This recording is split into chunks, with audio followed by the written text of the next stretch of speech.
Hello, beautiful collective, and welcome back to the Eye of the Storm, where Spirit speaks and Tempest tells the truth in the cards. Today we're going to do a pick a card. This is going to be a little longer, but I'm going to clip it up, and you're going to head on over to the channel and get the full reading. So let's start. I have 3 different decks here, and let me know which one of the readings resonated with you. If you're in the first group, this is the Legacy Tarot. If you're in the second group, this is the Celtic Fairy Tarot. And if you're in the third group, this is the Crow Tarot.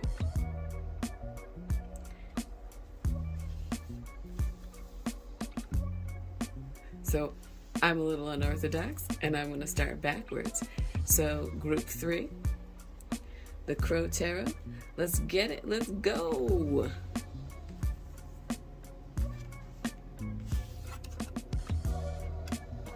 Ooh, lots of decisions that we are facing today, especially around someone who shows themselves as the King of Pentacles. And the King of Pentacles can have a lot to do with like work, finances, or someone who likes their creature comforts.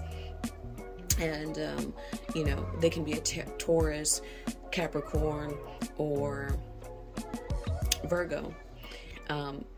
You are coming out of feeling indecisive around this person and around the things that they have to offer to your life. And you are really trying to change your mind or change your energy around them. I do feel that they are a good figure in your life, even if they are very difficult and cause you a bit of confusion, especially in relationships. This is someone who might need to put up a wall initially before they feel comfortable relating to people. And they are someone who can sort of shut down very easily and hide very easily. That's not necessarily to say that they're a bad person or that there's anything wrong with them, but it can leave you feeling a little bit confused. I do feel like their energy is changing and you've rounded a corner with this person, especially with the Wheel of Fortune. It can also mean that your energy around finances, if you're not involved in a relationship, although this feels like it's a relationship, even if it's a friendship relationship, but the alternative reading here is that your relationship around money can be changing, and that the person who shows as the King of Pentacles is actually you in the present, and that you are changing your relationship with money and with business and finances. So, here, if you chose pile 1, the Legacy Tarot deck, your reading is going to look like this. Ooh, already. The Magician is always an interesting card that when I find them upright and in a reverse, because the Magician has the control over all of the elements available to them, right? In traditional decks, you'll see a bunch of, the different suits on the table, coins, swords, cups, and wands, and those are representations of the different elements, and you usually see them on the table, and you'll see the Magician pointing to the sky and to the earth, right?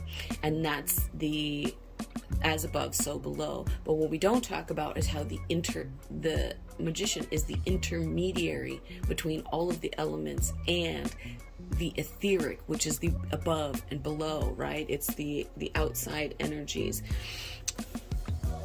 that are sort of like mystical in nature and spirit energies, but the conductor of all of those energies is the Magician. So when I see the Magician in reverse, sometimes I view this person as like a little bit manipulative, or that they might be using their control of all of the tools and energies that they have around them to their benefit in a way that doesn't maybe benefit all of the people that are involved, right?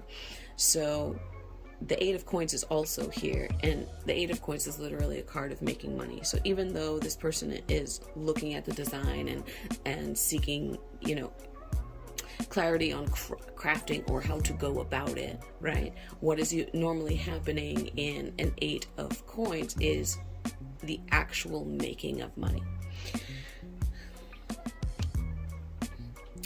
So this Magician may potentially be blocking you, and if you're the Magician in reverse, You may be blocking your own blessings in that you aren't utilizing all of the tools available to you in order to create or craft money specifically. In relationships, this is a little bit different. And if you're coming at this reading looking for sort of relationship advice, I would say that the person that you are interested in, or that seems to be interested in you at this time, can be a barrier to you making money, and I feel like they will stand in the way and use manipulative tactics in order to stop you from gaining the footholds that you need to gain. But with the Eight of Wands, the Eight of Wands talks about as soon as you step out of that energy, or you unveil yourself, right? Because the magician is literally a magician. They can use tactics and techniques that appear to be like spell casting. And in some cases, it actually is spell casting, but it's a sort of glamour, you know? So you can take that veil off, and as soon as you take that veil off, you're going to find yourself moving very quickly, especially in the realm of finances and your ability to make money. So my advice for you, especially if this set resonates with you, is to move in silence and to work in a way that is to your benefit, but not to the detriment of anyone else. But definitely begin to move in silence as you develop the things that you're developing, because they are incredibly valuable, and people around you, especially this person who shows up as the magician, may manipulate you. And it may initially look like someone who comes in to be helpful, and you just need to take your time in order to evaluate and judge those energies properly, right? If they're overly helpful for no reason, and you have observed them doing things that feel disingenuous or lack integrity, then it stands to reason that those people will behave with you the same way that they are behaving with others. So just keep your eye open and understand, like, the money is right there. You are literally on top of it in the present. You're right on top of it. Finances are there, and your ability to craft or create abundance is right there, right? And it just takes you having a step back from everyone else in your energy, or any manipulating energy. So I hope this really resonated with you, and thanks. If it did, let me know in the comments. If you chose pile number 2, I know we did this all backwards, right? But pile number 3 was the one to catch you guys, so.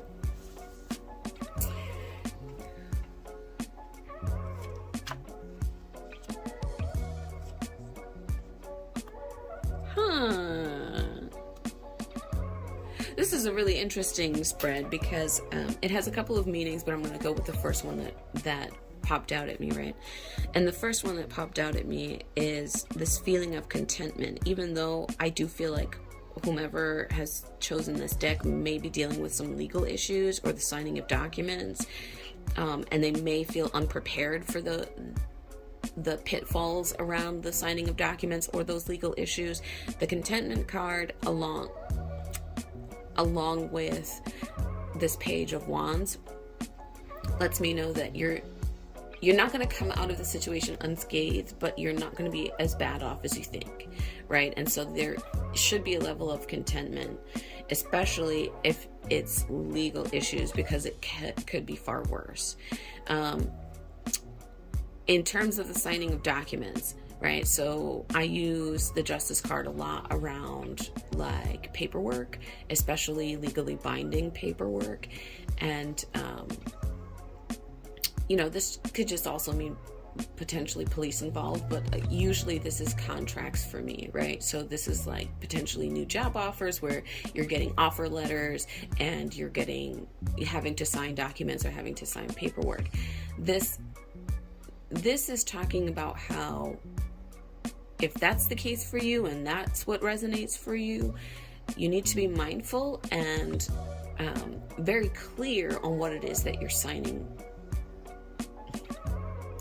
and what it is that you're agreeing to. So I would at least have this viewed by a lawyer. Worst case scenario is that you throw it into ChatGPT and ask it to break it down for you in dummy terms and what it might mean for you, moving forward in either this job or whatever contractual agreement that you're agreeing to in signing of these documents. The last part here is that if you are, so I know that I'm doing like 3 different readings, but because they're telling me like, oh, there's multiple meetings, and they keep sliding back and forth to like say this one, say this one, say this one. So thanks for those of you who sat through the other 2 portions of this reading. The last part of this is that some of you may have a younger family member, like child, nephew, or close family friend that is a younger person who has been involved with the police, right? This is the least satisfying one, but it is the energy that popped up to me. It's like, you need to talk about this as well. So if you do have a young person in your life that is involved with the police in a way that is, causing you stress or panic, I'm going to tell you to just sort of settle down. Things will actually be okay.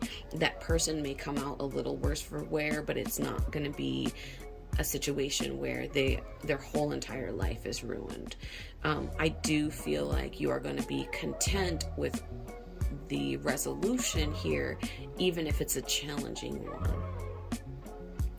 So I want for that particular set to hold space and, do your daily meditations around your person, your young person, getting the best possible outcome for them. And even if they're guilty of whatever it is that they are involved with, that they get the best possible outcome, and that, it is the best possible outcome for your young person and for you and everyone else involved, whatever that looks like for you, and set the intention daily. All right, beautiful collective, you know that we are on the road to 10,000, so give us a like and a sub. Collective, I am loving connecting with your energy, and I am so looking forward to doing it again. Thank you for bearing with me as things continue to change and I continue to grow. I really, really appreciate you, and so much love to you. See you next time.